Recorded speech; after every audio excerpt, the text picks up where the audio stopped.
maxkamadda waxay ku dhawaaqday in oo dacwadii u geeyay ninka la yiraahdo Master Raila in oo cadeyma wanaagsan cadeyma xoog leh inuusan imaan maxkamadda horteeda oo sidaas oo maxkamadda ku qasatay in oo ay meesha ka saarta dacwadii uu ka geeyay madaxweynaha cusub oo loo doortay doorashada waddanka Kenya William Ruto marka maxkamadda qodob asbaabta ugu weyn oo dacwadii u geystay ninka Master Raila Odinga loo tiro cadeynta laga rabo markii arrimaha doorashada ku saabsan dacwooyinka cadeyn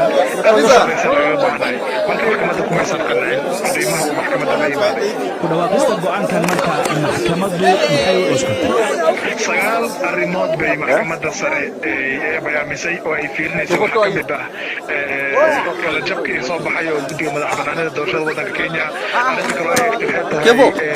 qaabka teknolojiyada la isticmaalay doorashada inay shaqeysay mise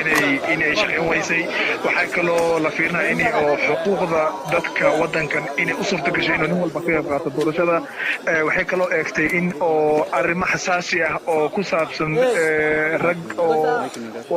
waddanka Venezuela u dhasheen oo waddanka Kenya keenay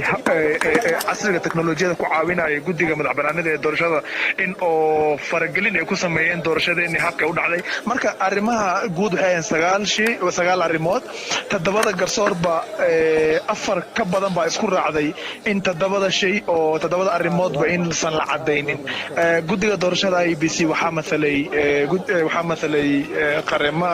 qaremahoodina waxay u cadeeyeen maxkamadda inay doorashada si hab wanaagsan u dhacday oo qaabka teknolojiyada la isticmaalay inay aad u sareysay marka maxkamaddii waxay ku raacday waxa u soo baxday in oo doorashada si cadaalad ah loo qabtay in oo dacwadii meesha la keenay ay wax kama jiraan sharciyan marka maxkamadda ugu dambaysa ay go'aankan kala soo saarto dhinacii dacwadda gudbiyay maxaa la wax u dambaysa ma laha dadka ku ahayn dacwadooday waxa way maxkamadda ugu sareysay waa meesha ugu dambaysay meel kale oo aadayn ma laha waaba gabagababa marka arrintu way isku dhamaatay sideeda waan ognahay in maxkamaddan waa maxkamadda ugu sareysa waxa la yiraahdaa Supreme Court kama dambeyn waay go'aanka ka soo baxa meel kale oo laga aaday ma laha marka Master Raila Odinga hadda waxay noqonayaan inuu qaabkii mucaaradnimada uu iska wata oo dhinaca xisbigiisa ka shaqeysta laakiin way isku dhamaatay hawsha maxkamadda Supreme Court go'aanka ka soo baxa kama dambeyn waxa kale muhiim in aan sheegnaa maxaakiimta toddobada way isku raaceen in oo go'aan in oo maxkamadda ay turta dacwadii uu geystay Master Raila Odinga marka waa go'aan oo toddoba maxaakiim oo heer sare isku raaceen madaxweynaha cusub inuu xafiiskiisa la dhaariyo oo waddanka Kenya u noqdo madaxweynaha shanaad hiyo itakuja baadaye